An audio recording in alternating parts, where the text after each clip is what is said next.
Good morning, class 8th student. Today I am describe your chapter 5, the report card. Okay.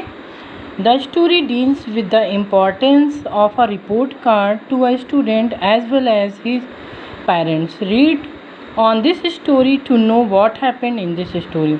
आप इस story को read करेंगे तो आप क्या देखेंगे कि इसमें this story deals with an importance of report card to a student. ये एक रिपोर्ट कार्ड है एक स्टूडेंट का as well as his parent, जो कि उसके पेरेंट्स के लिए भी है। मतलब जब स्टूडेंट का रिपोर्ट कार्ड आता है तो जब उसका रिपोर्ट कार्ड आता है जितना इम्पोर्टेंट उसके लिए होता है उतना ही इम्पोर्टेंट उनके पेरेंट्स के भी लिए होता है रिपोर्ट कार्ड। ओके, तो आप इस स्टोरी को रीड करेंगे तो इसमें देखेंगे कि कैसे रिपोर्ट कार्ड के मार्क्स एक पेरेंट्स के लिए कितने इम्पॉर्टेंट होते हैं। I have to admit that I am not the star people in my class. जो नरेटर है इन दिस स्टोरी का वो कह रहा है कि मैं इस बात को एडमिट करता हूँ कि I am not the star people in my class, कि मैं अपने क्लास का स्टार नहीं हूँ। That single honour goes to Ajay Sharma. ये स्टार उनकी क्लास का कौन है? Ajay Sharma. I am just about average in studies except for English and history in which I am reasonably good. करें कि इंग्लिश और हिस्ट्री में मेरे मार्क्स कुछ अच्छे होते हैं बट मैं एक एवरेज स्टूडेंट हूँ। I have never failed nor have topped in anything ever in my life. मैं अपनी लाइफ में कभी फेल नहीं हुआ, मतलब किसी भी क्लास में, बट मैंने हाईएस्ट मार्क्स भी गेन नहीं किए। Could do better is the sort of the tepid remarks that you will usually find at the bottom of my report card, hardly guaranteed to spread joy and good cheer at home। जब मेरा report card मुझे मिलता था तो मैं अपने घर में लोगों को बहुत ही कम चीयर कर पाता था, मतलब खुशी उनके चेहरे पे ला पाता था, क्योंकि मेरे रिपोर्ट कार्ड में मेरे अच्छे नंबर नहीं होते थे, एज ए एवरेज स्टूडेंट के नंबर होते थे। The thing is that my parents give great importance to mark. लेकिन जो मेरे पेरेंट्स हैं वो ज़्यादा इम्पोर्टेंस किसको देते हैं?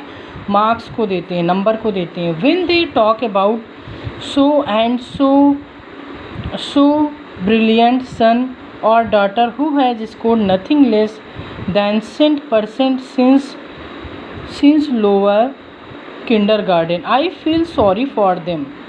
मतलब कि उनके नरेटर बता रहा है, स्टोरी का नरेटर कि बता रहा है कि मेरे लिए, मतलब मेरे पेरेंट्स के लिए मार्क्स ही सबसे ज़्यादा इम्पॉर्टेंट था, और जिनके बच्चे किंडरगार्टन में हाईएस्ट मार्क्स लाते थे, मतलब मेरे पेरेंट्स का मानना था कि वो बहुत ही लकी पर्सन है। I feel sorry for them, लेकिन मुझे उनके लिए अफसोस होता था। There is such wistful longing in their voices, all their friends and the acquaintances have potential Nobel Prizes winner for their children. Okay, and my parents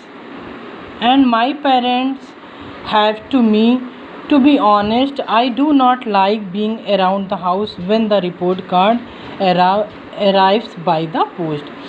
तो narrator कह रहा है कि जब रिपोर्ट कार्ड बाई पोस्ट घर में आता था तो मैं अगर रियली बताऊं तो मैं घर में रुकना नहीं चाहता था। It triggers off such as depressing atmosphere of gloom and doom at the home that it gets even to me. जब रिपोर्ट कार्ड आता था तो घर का एटमॉस्फियर क्या होता था? बहुत ही ज़्यादा मतलब नर्वस होता था। Mother does not say a word, क्योंकि मेरी माँ कोई भी शब्द नहीं कहती थी। He long suffering sigh and approaching looks और enough to make me feel like biggest criminal of the world. क्योंकि उनकी जो नज़रें होती थी वो निराशा से भरी होती थी और ऐसा लगता था मैं इस वर्ल्ड का सबसे बड़ा क्रिमिनल हूँ। And father not trusting himself to speak, he simply shakes his head. Again and again he shakes his head till I fear might just drop off However, containment is definitely not to him. Before long explodes. It is all about the competition, ambition, purpose of life, etc. मतलब मेरे parents भी मेरे marks से खुश नहीं होते थे। उनका कहना था कि कोई ना कोई एक एम्बिशन, हमारा एक पर्पस होना चाहिए लाइफ का। उस पर्पस के अकॉर्डिंग हमें मेहनत करनी चाहिए ताकि हम अच्छे नंबर गेन कर सकें। I tune out most of what says but it is the attitude that gets me. For days I am treated like a bad smell. ठीक है, उस दिन जब मेरा रिपोर्ट कार्ड आता था तो उस दिन मेरे साथ बहुत ही ऐसा ट्रीट होता था, ऐसा व्यवहार किया जाता था जैसे कि मैं एक बुरा इंसान हूँ और मुझसे एक गंदी सी बदबू आ रही हो। Now I am always make sure that when the report card arrives I am at a safer distance. Now I am always make sure, मैं हमेशा ये श्योर करना चाहता था कि जब मेरा रिपोर्ट कार्ड आए तो मैं I am at the safer distance, मतलब एक सही दूरी पे हूँ अपने पेरेंट्स से, क्योंकि एंग्री में, गुस्से में हमारे पेरेंट्स हमको डांट सकते हैं, मार भी सकते हैं।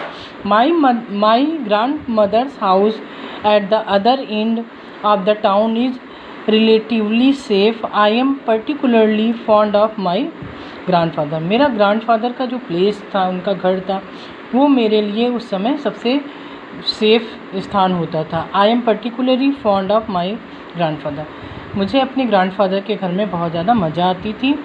How did the exams go. जैसे ही एग्ज़ाम ख़त्म होता था, दादी ask when I reached her house another stellar performance. Okay, तो दादी मुझसे पूछती थी कि आप घर कब आओगे। One day I will surprise you, I said I will stand first, you just wait. तो मैं कहता था कि एक दिन मैं आऊँगा, मैं आपको सरप्राइज़ करूँगा, आप वेट करिए, मैं आपके घर पहुँच जाऊँगा।